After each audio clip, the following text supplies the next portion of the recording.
நாம பார்க்க போகிறது பாதாள உலகம். நம்ம கதைகளில் படிச்சிருப்போம், படங்களில் பார்த்துருப்போம் இல்லையா?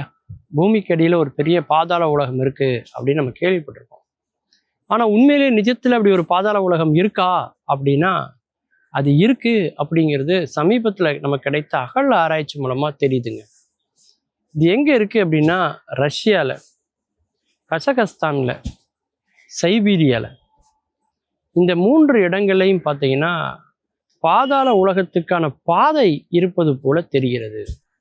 முருகப்பெருமானுடைய கையில் இருக்கக்கூடிய அந்த வேலை போல, ஆண்களினுடைய உயிரணுவாக இருக்கக்கூடிய அந்த விந்துவை போல ஒரு அமைப்பில் ஒரு மிகப்பெரிய ஒரு பள்ளமானது ஏற்பட்டிருக்கு.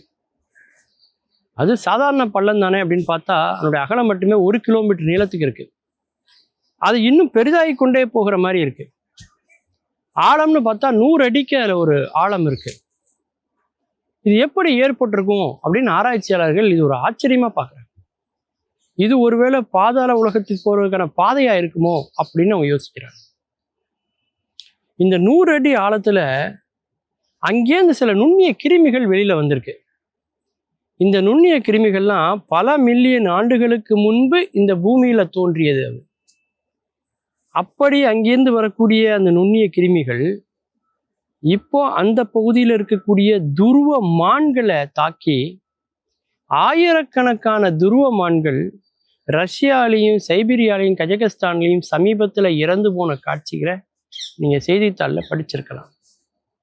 அப்போ பல 100 ஆண்டுகளுக்கு முன்பு தோன்றிய ஒரு இனம் இப்பொழுது வாழ்ந்து கொண்டிருக்கக்கூடிய ஒரு இனத்தை அழிக்கிற அளவுக்கு வலிமை பெற்றதாக இருக்கிறது என்றால் பல கோடி ஆண்டுகளுக்கு முன்பு அந்த இனம் எவ்வளவு வலிமையா இருந்திருக்கணும்னு நீங்க யோசிச்சு பாருங்க இல்லையா? இன்னும் கொஞ்சம் ஆழமா போக போக பார்த்தீங்கன்னா 4 லட்சம் ஆண்டுகளுக்கு முன்பு இந்த மண்ணில் வாழ்ந்த மண்புழு இன்னும் அங்க உயிரோடு இருக்கு. ஆச்சரியத்திலே பெரிய ஆச்சரியமா இருக்கு. ஏன்னா ரஷ்யாவா இருக்கட்டும், சைபீரியாவா இருக்கட்டும், கஜகஸ்தான், இது எல்லாமே பனி பொழியக்கூடிய நிலங்கள். எப்போதுமே அங்கே ஸ்னோஃபால் ஆகிட்டே இருக்கும் இந்த பகுதிகளெல்லாம். அப்போது அந்த நிலம் எப்போதுமே குளிர்ந்தே இருக்கும். தரையே நமக்கு முதல்ல கண்ணில் தெரியாது. பல அடி உயரத்துக்கு பனி அங்கே சூழ்ந்து இருக்கும்.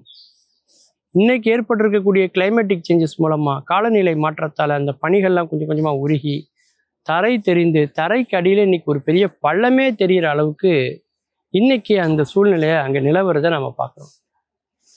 அது மட்டும் இல்லைங்க, அப்படி அந்த தரைப்பகுதி ஆழமாக பாதாள உலகம் கீழே போக போக பல லட்சம் ஆண்டுகளுக்கு இந்த முன்பு வாழ்ந்த விலங்கு இனங்களினுடைய தொல் படிமங்கள் நமக்கு கிடைக்குது. அப்படி சில குறிப்பிட்ட வகையான விலங்குகளினுடைய அந்த உடல் நமக்கு கிடைக்கும். அது குளிர் பிரதேசமாக இருக்கிறதுனால அது பாதி கெட்டு போகாத சூழ்நிலையில் நமக்கு அது கிடைக்குது. அதிலிருந்து சிறுநீரகத்தினுடைய மாதிரிகளை எடுக்கிறார்கள். அதற்குள்ளே இருந்து இரத்த மாதிரிகளை எல்லாம் இன்னைக்கு எடுக்கிற அளவுக்கான நம்முடைய விஞ்ஞான தொழில்நுட்பம் வளர்ந்துருக்கு. அதை வைத்து ஆராய்ச்சி செய்கிற போது ஆந்த்ராக்ஸ் என்று சொல்லக்கூடிய ஒரு வகையான நுண்ணிய கிருமியால் தாக்கப்பட்டு தான் அந்த இனங்கள் அழிந்திருக்கிறது அப்படிங்கிறது இன்னைக்கு கண்டுபிடிச்சிருக்காங்க. அந்த ஆந்த்ராக்ஸ்ங்கிறது பறவைகளை மட்டுமல்ல, விலங்குகள் எல்லாவற்றையுமே தாக்கி அழிக்கக்கூடிய ஆற்றல் மிக்க ஒரு நுண்ணுயிரி. அது மனிதர்களையும் தாக்க வல்லது. இப்படி பல லட்சம் ஆண்டுகளுக்கு முன்பே இந்த மண்ணில் வாழ்ந்த பல உயிரினங்களை சில நுண்ணுயிரிகள் தாக்கி அழித்திருக்கிறது என்ற செய்திகள் எல்லாம் இந்த பாதாள உலகம்னு சொல்லக்கூடிய அந்த இடத்தின் மூலமாக நாம் தெரிந்து கொள்கிறோம். அப்போ இன்னும் தோண்ட தோண்ட தோண்ட இன்னும் ஆழமாக போக போக நமக்கு பல லட்சம் கோடி ஆண்டுகளுக்கு முன்பு இந்த மண்ணில் வாழ்ந்த பல உயிரினங்கள் நமக்கு கிடைப்பதற்கான வாய்ப்பு அதிகமாக இருக்கிறதுனால பூமிக்கடியில் புதையுண்டு ஒரு உலகம் இருந்திருக்கலாமோ அப்படிங்கிற ஒரு எண்ணம் இன்னைக்கு அறிவியல் ஆராய்ச்சியாளருக்கு வந்திருக்கு. அதனால இந்த பள்ளம் ஒருவேளை பாதாள உலகத்தினுடைய பாதையாக இருக்குமோ என்று அவர்கள் கருதுகிறார்கள். மீண்டும் பல புதிய தகவல்களோடு, அதில் அறியப்படாத பக்கங்களோடு உங்களை சந்திக்கிறேன். நன்றி, வணக்கம்.